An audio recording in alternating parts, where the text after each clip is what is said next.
Hello मेरे प्यारे kitchen expert, तो कैसे हो आप लोग। आई होप आप लोग अच्छे होंगे। Welcome back to my channel. आज हम बनाएंगे कच्चे आम से बहुत ही अलग और स्वादिष्ट रेसिपी। आई होप आप लोगों को रेसिपी ज़रूर पसंद आएगी। अगर पसंद आए रेसिपी तो प्लीज़ हमारे चैनल को सब्सक्राइब करिए, साथ में बेल आइकन दबाएं, जिससे कि हमारी नई रेसिपी आपके पास पहले आए। और लाइक शेयर कमेंट्स करना बिल्कुल भी ना भूलें। तो कच्चे आम की खटाई के साथ अरहर की दाल बहुत ही अच्छी कॉम्बिनेशन होती है। तो चलिए बनाना शुरू करते हैं आज की सुपर टेस्टी और डिलीशियस कच्चे आम वाली दाल। तो कुछ लोग इसे कैरी की दाल भी बोलते हैं और कुछ लोग इसे कच्चे आम की खट्टी दाल भी बोलते हैं। तो अरहर की खट्टी दाल बनाने के लिए हमने यहाँ पे एक रॉ मैंगो यानी कि कच्चे आम हमने लिया है, और साथ में लिया है एक टमाटर, और साथ में ले लेंगे 2 से 3 हरी मिर्च, और इसी के साथ हम लेंगे एक ऑनियन यानी कि प्याज। तो सबसे पहले क्या करेंगे, इन सारी वेजिटेबल्स को हम कट कर लेंगे। तो चलिए सबसे पहले हम आम को छील लेते हैं, यानी कि कच्चे आम के हम छिलके निकाल लेंगे। तो इस तरह से हम आम ले लेंगे। आप अपने सुविधा के अनुसार आप पीलर से या फिर नाइफ के इस्तेमाल से आम के छिलके इस तरह से निकाल लें।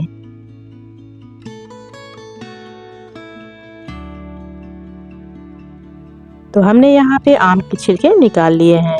तो चलिए अब हम इसे छोटे छोटे पीस में काट लेंगे। तो सबसे पहले हम एक नाइफ ले लेंगे और आम को हम सबसे पहले 2 भाग में कर लेंगे।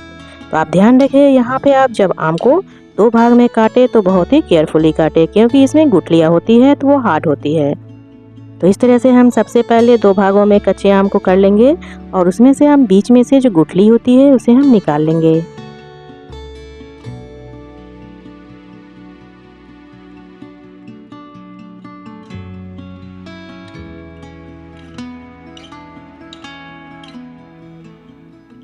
तो बीच में से गुठलियाँ निकालने के बाद इस तरह से हम आम को पतले पतले स्लाइस में काट लेंगे। ये देखिए, सबसे पहले हम 2 भाग में कर लेंगे, उसके बाद इसे हम 2 से 3 स्लाइस में कर लेंगे। तो सारे आम को इसी तरह हम 2 से 3 स्लाइस में पहले कर लेंगे। इस तरह से नाइफ के इस्तेमाल से इस तरह से हम पतले पतले स्लाइस में पहले लंबे आकार में काट लेंगे।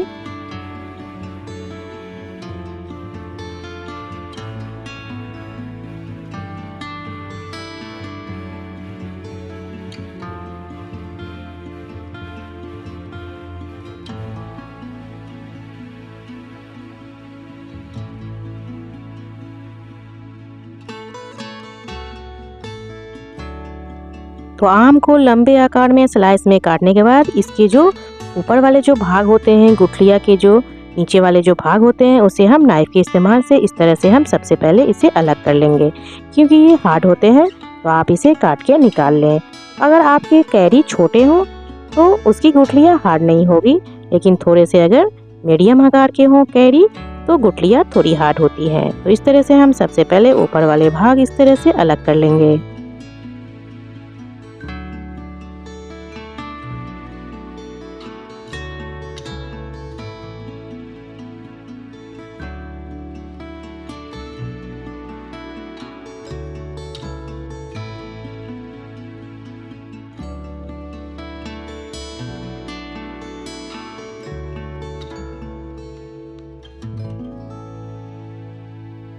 बस इस तरह हमने सारे स्लाइसेस में से ऊपर वाले भाग को इस तरह से नाइफ के इस्तेमाल से हमने हटा लिया है।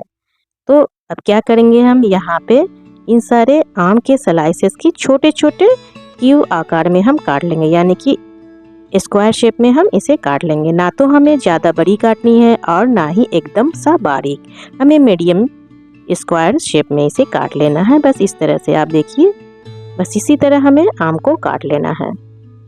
तो सारे स्लाइसेस को हम इसी तरह स्क्वायर शेप में काट के रख लेंगे।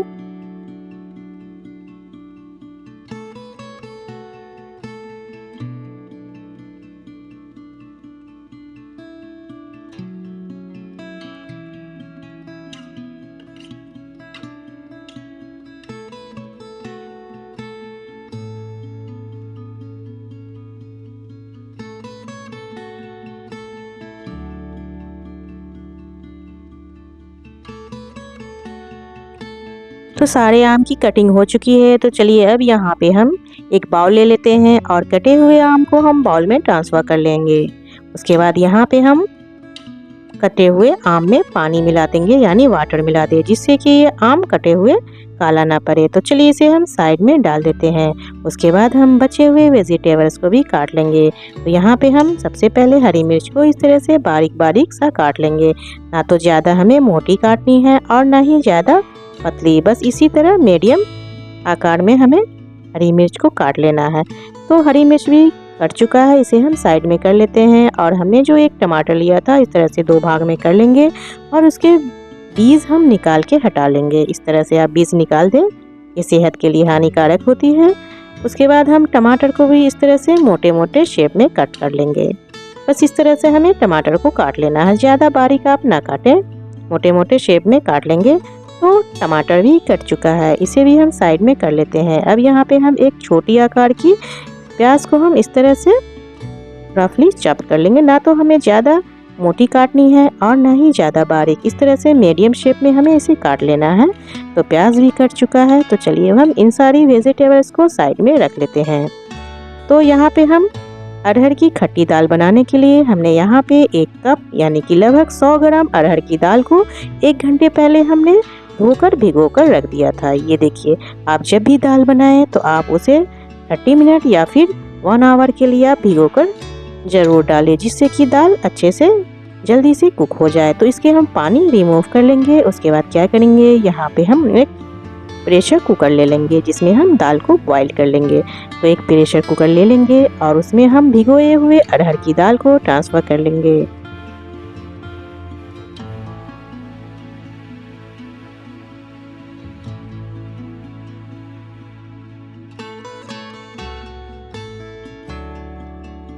तो हमने दाल को प्रेशर कुकर में ट्रांसफ़र कर लिया है। तो अब यहाँ पे हम क्या करेंगे, 1 चम्मच टर्मरिक पाउडर यानी कि हल्दी पाउडर इसे हम डाल देंगे।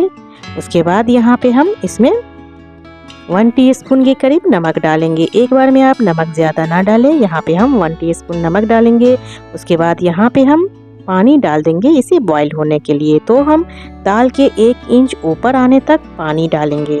उसके बाद इसमें हम 1 चम्मच घी, 1 टीस्पून के करीब घी डालना है, या फिर आप घी की जगह ऑयल भी डाल सकते हैं, जिससे कि दाल अच्छे से यानी कि जल्दी से कुक हो जाए। तो चलिए अब हम इसमें ढक्कन लगाकर इसमें सीटी लगा लेंगे 2 से 3 बार। हमें ज़्यादा ओवर कुक दाल को नहीं करनी है, ना तो दाल ज़्यादा ओवर कुक होनी चाहिए और ना ही कम गली हुई, मीडियम होनी चाहिए। दाल थोड़ी सी मैशी होनी चाहिए और थोड़ी सी खरी। तो 2 से 3 सीटी लग चुकी है। उसके बाद हम सीटी में से ये प्रेशर कुकर में से एयर निकाल लेंगे इस तरह से। उसके बाद हम चेक कर लेंगे कि दाल हमारी किस तरह से पककर तैयार हुई है। तो ये देखिए, बिल्कुल परफेक्ट, बस इसी तरह से हमें दाल चाहिए, ना तो ज़्यादा ओवर कुक और ना ही कच्ची। ये देखिए बिल्कुल परफेक्ट है, बस इसी तरह से आप दाल को बॉईल कर लें। तो चलिए दाल भी हमारा कुक हो चुका है। तो चलिए इसे हम तड़का लगा लेते हैं। तो तड़का लगाने के लिए हमने यहाँ पे गैस पे डाल दिया है एक कढ़ाई। उसके बाद इसमें हम डाल देंगे 1 बड़ा सा चम्मच घी। आप चाहे तो घी की जगह बटर या फिर रिफाइंड ऑयल या फिर आप सरसों ऑयल का भी इस्तेमाल कर सकते हैं, लेकिन मैं सजेस्ट करूंगी कि आप दाल फ्राई करें, किसी भी चीज़ की दाल आप फ्राई करें तो आप देसी घी का ज़रूर इस्तेमाल करें, जिससे कि दाल की टेस्ट बहुत ही अच्छी होती है। तो घी को मेल्ट होने के बाद यहाँ पे हम 1/2 टीस्पून के करीब ज़ीरा डाल देंगे। तो साबुत जीरा को हल्का सा चटकने के बाद यहाँ पे हम 1 बेली यानी तेज़पत्ता डालेंगे और 1 पिंच यानी 1 चुटकी हींग डालेंगे। आप हींग जरूर डालें। उसके बाद यहाँ पे हम कटे हुए प्याज डाल देंगे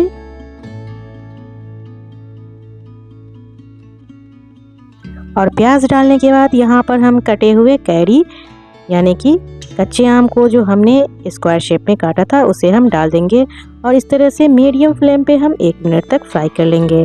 उसके बाद यहाँ पे हम 1 टीस्पून के करीब नमक डाल देंगे। उसके बाद अच्छे से मिक्स कर लेंगे। उसके बाद हम हल्का सा सॉफ्ट होने के लिए हम इसमें ढक्कन लगाकर 1 मिनट के लिए कुक करेंगे। तो इसे अच्छी तरह से पहले आप नमक को अच्छी तरह से मिक्स कर लें।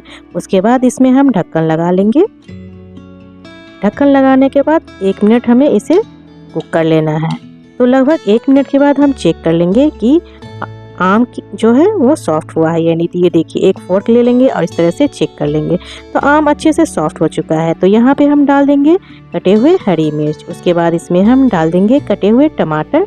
उसके बाद इसे अच्छी तरह से हम मिक्स कर लेंगे और मीडियम फ्लेम पे इन सारी चीज़ों को अच्छी तरह से हमें 1 मिनट तक फ्राई कर लेना है, हमें ज़्यादा नहीं फ्राई करना है। उसके बाद यहाँ पे हम डाल देंगे 1 टीस्पून के करीब धनिया पाउडर और इसी के साथ हम डालेंगे यहाँ पे हम 1 टीस्पून के करीब लाल मिर्च पाउडर। तो लाल मिर्च पाउडर आप अपने टेस्ट के अकॉर्डिंग कम या ज़्यादा कर सकते हैं।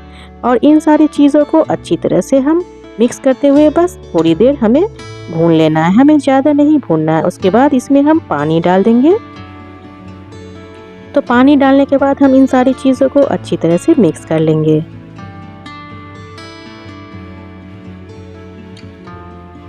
तो चलिए हम यहाँ पे बॉईल किए गए अरहर की दाल को इसमें हम डाल देते हैं। तो इस तरह से हम बॉईल किए हुए दाल को इस तरह से हम सारे दाल को इसमें हम ट्रांसफ़र कर लेंगे। तो अब क्या करेंगे, हम कुकर में जो लगे हुए दाल है उसमें हम थोड़े से पानी डाल देंगे कुकर में और इस तरह से चारों तरफ हिलाते हुए कुकर में लगे हुए दाल को हम कुकर से रिमूव कर लेंगे।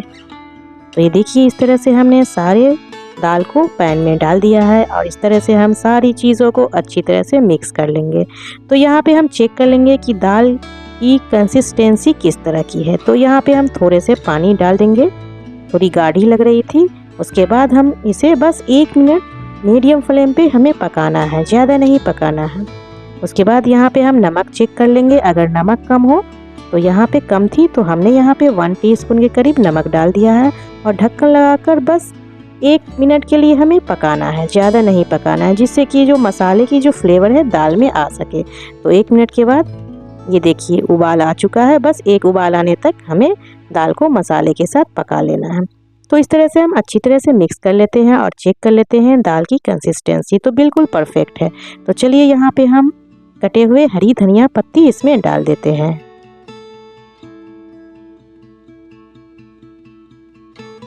तो आप यहाँ पे धनिया पत्ती ज़रूर डालें, जिससे कि दाल की स्वाद दुगनी हो जाती है। तो ढक्कन लगा लेना है, यहाँ पे गैस का फ्लेम बंद कर लेना है। तो लगभग ढक्कन लगाने के बाद 1 मिनट के बाद हम ढक्कन हटा लेंगे, जिससे कि धनिया पत्ती की फ्लेवर दाल में आ सके। उसके बाद यहाँ पे हम ये देखिए कितनी टेस्टी और कितनी डिलीशियस लग रही है दाल। तो ये दाल आप पराठे, फुलके या फिर चावल के साथ भी आप इंजॉय कर सकते हैं बनाकर। तो चलिए हम यहाँ पे एक बाउल ले लेते हैं, सर्विंग बाउल, और उसमें हम दाल को निकाल लेते हैं। तो है ना बहुत ही टेस्टी और सिंपल सी रेसिपी, और गर्मियों के दिनों में ख़ास तौर पे इस तरह के डिशेस बनाकर खाने में सेहत के लिए बहुत ही अच्छी होती है, जिससे कि हमें बहुत ही लाइट सा फील होता है। ये बहुत ही लाइट सा रेसिपी है, बहुत ही सिंपल सी रेसिपी है। आप इसे बनाएंगे तो बच्चे बड़े सभी शौक से खाएंगे, क्योंकि ये हल्की खट्टी होती है। तो बच्चों को ख़ास तौर पर खट्टी चीज़ें ज़्यादातर पसंद आती है। तो आप ये रेसिपी एक बार ज़रूर ट्राई करें, ज़रूर पसंद आएगी। तो अगर हमारी ये रेसिपी पसंद आए तो प्लीज़ हमारे चैनल को सब्सक्राइब करिए, साथ में बेल आइकन प्रेस करें, जिससे कि हमारी नई रेसिपी आपके पास पहले आए। और लाइक, शेयर, कमेंट्स करना बिल्कुल भी ना भूलें। तो लीजिए, हमने सर्विंग बाउल में दाल को निकाल लिया। ये देखिए, आपको पास से दिखाते हैं। ये देखिए, ये आम की पीसेस है, बिल्कुल भी नहीं मिले हैं। तो आप ध्यान रखिए कि आप जब भी इस तरह की दाल बनाएं तो आम की यानी कि कच्चे आम के जो पीसेस हैं वो मिलनी नहीं चाहिए दाल में। जब आप दाल को बाइट में ले तो आम के पीसेस आपके बाइट में आने चाहिए।